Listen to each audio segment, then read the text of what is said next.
기회를 만들어준다는 글쓰기요. 지금 시작해도 될까요? 솔직히 말씀드리면 글이 인생을 뭔가 드라마틱하게 바꿔줄 거라고는 100% 장담을 드릴 순 없지만 근데 글을 안 쓰시면요. 기회가 오지 않습니다. 그건 확실합니다. 이건 이론이 아니라 제가 지난 10년 동안 몸으로 겪은 사실이에요. 사람들이 글쓰기를 망설이는 이유 혹시 망설이고 계시다면 이유가 뭔가요? 보통은 내 나이에 좀 늦은 거 아니야? 혹은 내가 쓴 글을 누가 볼까? 혹은 책 낼 것도 아닌데 써서 뭐하지? 뭐 이런 느낌들 아닌가요? 근데 여기서 하나만 기억하세요. 글은 당장 책을 쓰려고 시작할 수도 있지만 뭐 꼭 그런 거 아니잖아요. 당장 책을 쓰려고 시작하는 게 아니라 내 삶에 기회가 흐를 수 있는 길을 닦으려고 시작하는 겁니다. 다시요. 내 삶에 기회가 흐를 수 있는 길을 닦으려고 시작하는 겁니다. 길이 있어야 기회도 나를 찾아오거든요. 오늘 영상 끝까지 보시면 딱 하나만 해도 기회가 시작되는 기준을 알려드릴게요. 10년 동안 제가 작가님들, 수많은 수강생분들 정말 많이 만났는데요. 그분들 중에 끝까지 살아남아 기회를 잡은 사람들에겐 공통점이 있어요. 잘 쓰는 기준이 아니라 버틸 수 있는 기준을 정했다는 거예요.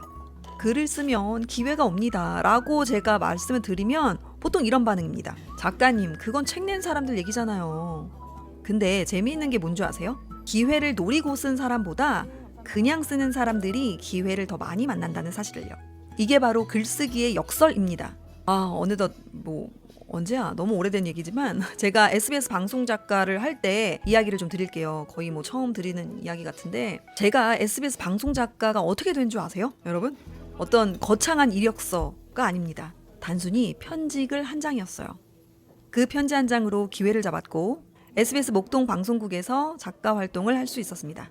2014년 블로그 할 때도 마찬가지였어요. 그저 제가 중국어, 중국 문화가 좋아서 포스팅을 했을 뿐인데 당시 중국어 영상 번역 대표님께서 준희씨 전자책 출간 한번 해볼래요? 라는 이야기를 해주신 거죠. 태어나서 한 번도 생각해보지 못했던, 상상하지 않았던 출간 작가라는 길을 걷게 된 게 바로 그 기회였습니다. 블로그를 할 때도 출간을 노린 게 아니라 그저 제가 좋아서 기록했을 뿐인데 이렇게 출판사 제안을 받게 됐네요. 공통점은 하나입니다.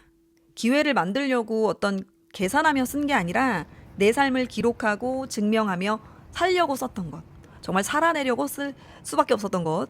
내가 살기 위해 쓴 진실된 글이 타인에게는 가장 매력적인 기회의 신호가 된 거예요. 결국 내 삶에 뿌리를 둔 글이 가장 큰, 가장 생각지도 못했던 기회를 물어다 주더라고요. 작가님, 그러면 저는 책 낼 생각은 없는데 뭘 쓰죠? 결론부터 말씀드릴게요. 잘 쓰는 글 말고 쌓이는 글을 쓰세요. 여기서 딱 3가지 기억하시면 됩니다. 첫째, 기록하기. 오늘 있었던 일 한 줄인데요. 기회는 전문가보다 이 사람이 어떤 사람인지 보이는 사람을 먼저 찾습니다. 둘째, 생각 붙이기. 사건 뒤에 내 생각 한 줄을 붙여보세요. 거기서부터 사람들이 이 사람 이야기 더 듣고 싶네 라고 느끼기 시작해요. 셋째, 반복하기. 한 번은 운이지만 50번, 100번 반복하면 정체성이 되죠. 기업은 한 번 잘 쓴 사람이 아니라 이 주제를 계속 말하는 사람을 찾습니다. 사실 책은 결과고 기회는 훨씬 전에 오죠. 육아글을 쓰다가 브랜드 협업을 받고 블로그를 하다 현직 가수에게 작사 의뢰를 받고 글은 어떤 이력서보다 먼저 읽히고요. 먼저 읽힌 사람이 기회를 가져갑니다. 저도 조회수 잘 나오는 글들이 참 부러웠어요. 하지만 스스로 질문을 했죠. 이 속도로 내가 2 아이를 키우면서 10년을 버틸 수 있을까? 라는 생각으로 이제 기준을 바꾸게 됐는데요. 조회수 말고 내 삶과 연결되는 글을 쓰자. 그게 저는 제 삶을 솔직하고 유쾌하게 담은 에세이였고 가장 오래 버틸 수 있는 선택이었습니다. 글을 쓰면 정말 기회가 옵니다. 글을 쓰면 정말로 기회가 와요. 이건 낭만이 아니라 구조입니다. 글은 명함이자 포트폴리오이고 여러분이 모르는 곳까지 가서 대신 말을 걸어주죠. 계획된 성공보다 우연한 기회를 훨씬 많이 데려다 줄 거예요. 완벽해서 쓰는 게 아니라 쓰다 보면 어때요? 완벽해지죠. 그리고 완벽하지 못하면 어떤가요? 이게 진짜 내 모습인걸, 그렇죠? 너무 완벽한 사람보다는 오히려 좀 뭔가 서툴지만 그 안에서 또 인간미를 느끼고 진정성을 느낄 수 있다고 저는 생각합니다. 오늘 인스타그램도 좋고 블로그도 좋고 스레드도 좋으니 여러분의 이야기를 세상에 전해보세요. 그 글이 조용히 기회를 부를 테니까요. 기억하세요. 글쓰기는 첫 기회를 만드는 가장 확실하고 가장 쉽고 가장 현실적인 방법입니다. 여기까지 보신 분께 미션 하나 드리겠습니다. 오늘 여러분이 남긴 그 한 줄, 두 줄, 세 줄은 무엇인가요? 댓글로 자유롭게 남겨주세요. 제가 읽고 꼭 응원의 댓글이든 위로의 댓글이든 사랑의 댓글이든 꼭 드리도록 하겠습니다. 그리고 저 뭐 하나 얘기하고 싶은데요. 어제 제 이웃 중에 친한 언니가 한 분 오셨거든요. 친한 언니가 왔는데 그 언니가 갑자기 가방에서 뭘 꺼내시는 거예요. 그래서 언니가 뭐예요 했더니 언니가 이 책을 꺼낸 거예요. 사실 저는 제 책에도 여기 사실 나왔지만 저는 이전에 살았던 아파트에서는 정말 자발적 독고다이로 살았거든요. 5년 동안.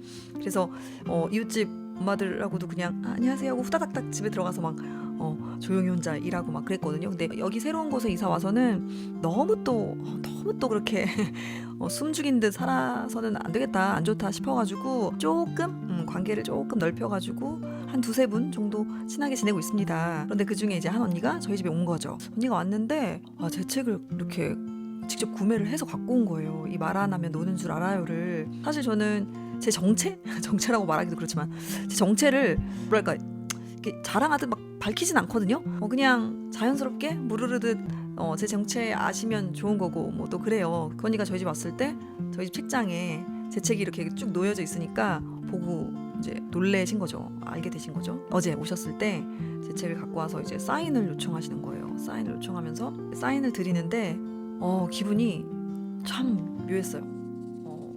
너무 좋죠. 그리고 사인을 드리면서 저는 언니한테 이런 얘기를 했어요. 언니, 정말 제가 베스트셀러 작가가 돼서 언니의 그 어깨뽕을 더 높여드리고 싶다. 근데 진짜 진심이거든요. 저는 저를 아는 분들, 그러니까 가족 당연하고 가족분들, 친한 친구, 친한 언니들, 그리고 제 수강생분들, 도서관에서 만나는 분들 모두에게 정말 자랑스러운 뭔가 이렇게 그분들이 어디 가서 나 이진희 작가 강연 들었다, 수업 들었다 하실 때 걔가 누구야? 그 사람이 누군데? 막 이런 느낌보다는 그 책 쓴 사람, 에세이 글쓰기 수업 쓴 사람, 쓴 작가? 정말? 진짜 그분한테 수업 들어? 정말 그분의 강연을 들었단 말이야? 이런 뭔가 그 들은 자들의 그 어깨뽕을 좀 살려드리고 싶어요. 진짜로. 그래서 어제 언니한테 사인을 해드리면서도 반드시 내가 정말 열심히 올해 더 열심히 쓰고 읽고 경험하고 사색해서 반드시 베스트셀러 작가의 꿈을 이루리라 더 크게 또 다짐을 했습니다. 우리 여러분들도 제 꿈을 응원해 주실 거죠? 여기까지 끝까지 봐주셔서 감사합니다.